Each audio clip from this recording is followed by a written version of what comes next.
us. Guide us, O God, by your word. Guide us by your spirit, so that in your light we may see light, so that in your truth we may find freedom, so that in your will we may discover your peace. In Jesus Christ. Amen. Scripture reading today comes from the second chapter of the Gospel of Matthew, verses 1 through 12. In the time of King Herod, Jesus was born in Bethlehem of Judea, wise men from the east came to Jerusalem asking, "Where is the child who's been born King of the Jews? For we observed his star at its rising and have come to pay him homage." When King Herod heard this, he was frightened, and all Jerusalem with him. And calling together all the chief priests and scribes of the people, he inquired of them where the Messiah was to be born. They told him, "In Bethlehem of Judea, for so it has been written by the prophet. And you, Bethlehem, in the land of Judah, are by no means least among the rulers of Judah, for from you shall come a ruler who is to shepherd my people Israel." Then Herod secretly called the wise men and learned from them the exact time when the star appeared. Then he sent them to Bethlehem, saying, "Go and search diligently for the child, and when you have found him, bring me word, so that I may also go and pay him homage." When they had heard the king, they set out, and there ahead of them went the star that they had seen at its rising, until it stopped over the place where the child was. When they saw that the star had stopped, they were overwhelmed with joy. On entering the house, they saw the child with Mary, his mother, and they knelt down and paid him homage. Then, opening their treasure chests, they offered him gifts of gold, frankincense. Having been warned in a dream not to return to Herod, they left.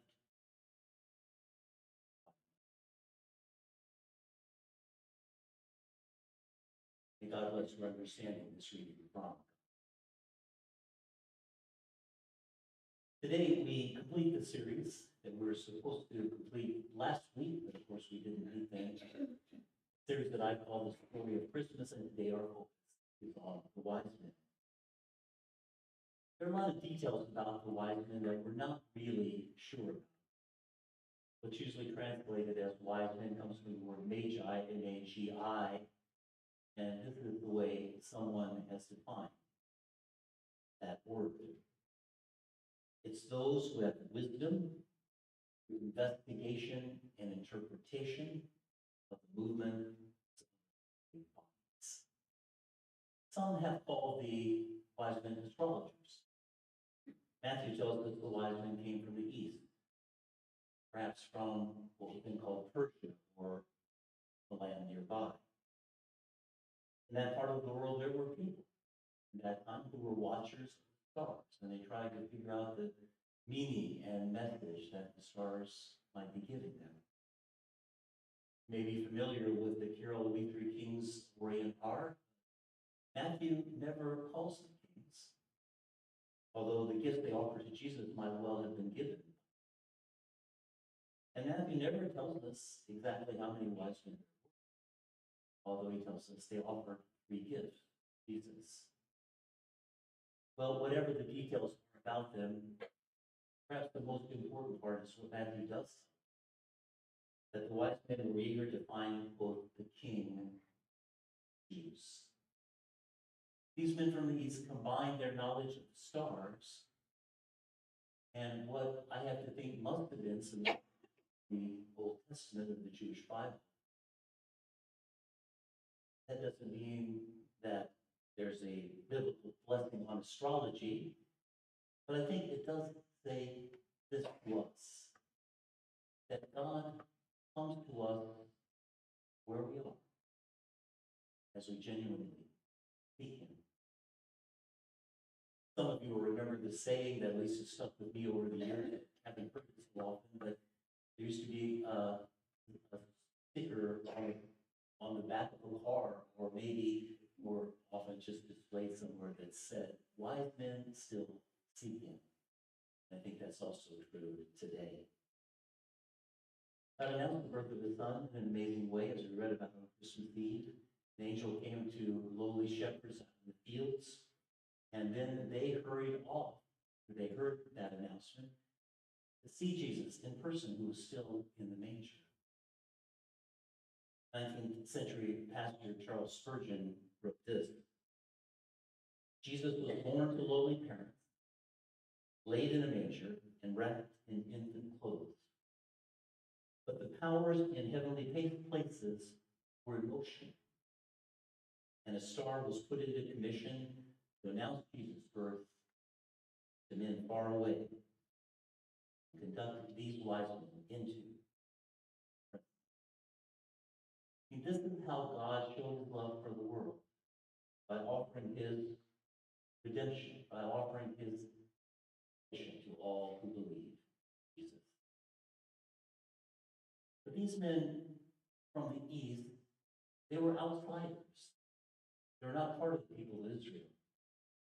This was the confirmation of God's promise in the Messiah, not just for the people of Israel, but for the whole world. But some were the most resistant to this good news were some of the religious leaders and people in that first century society. And you know, something similar may happen today among church people who believe that the good news of the faith is really for people like who are from a background like speak their language. But all of us in the western part of the world need to remember that most all of us were at one time outsiders. We were not part of the people of Israel. Most of us came from a different background, speak a different language. And yet God so graciously reached out to us in Christ and included us in his offer of forgiveness, salvation. And so we are to reach out to others who are like us, but also to reach out to others who are not so much like us. People who come from a different background than we do. People who we might say are at a different part, come from a different part of our society. Epiphany, which is January 6th on the church calendar, is about the wise men, the first non-Jewish people to see Jesus. And the one who is sent to be the Messiah for the whole world. Daniel Darling said this about the wise men: they realized that true wisdom is found at the feet of Jesus. As we read, the wise men went to King Herod and his entourage about where they could find the child, and then the star appeared again and led them to Jesus was. Daniel Darling also said something very interesting about the wise men. Their journey pales in comparison to the one they now worship. Jesus had the longer journey, leaving the throne of heaven and coming to live among his people. The wise men's hearts were open to God's leading, truly seeking the one who the prophets had predicted would come. And so they made their long journey, and then when they got there, they not only offered their gifts to Jesus, but they made the right response to him. They knelt down and worshiped him. In the wise men, we have people who were probably pretty wealthy, well-connected, and yet they were drawn by the Spirit of God into a humble enough spirit so that they followed the star that led them to Jesus. And I think in a real sense, we might say that about anyone who comes into the kingdom of God, that somehow we have found a humility, lowly enough spirit, recognize our own sinfulness and weakness, so that we too then can receive appreciate the grace of God. And it's out of that grace that we give. The wise men gave willingly, with a giving that I think came from an overflowing heart, and the gratitude of being able to find Jesus and offer their gifts and worship Him. Remembering, as we know, that Jesus gave His all for us. And it's not that our giving gets us to Jesus, but I think our giving is a sign that we have met Him. And so at Christmas, for example, we give gifts, remembering what the wise men did. We give gifts to family and friends. We give gifts to the church and its ministries, and I think we also often give gifts to many charitable organizations. So in these last few weeks, we've been looking at parts of the story of Christmas. And that story is that our King has come, and the joy of Jesus' birth and what that means for us is to overflow. Overflow from our hearts and hands into the lives of other people. We, like the wise men, come to realize that the true source of wisdom found at the feet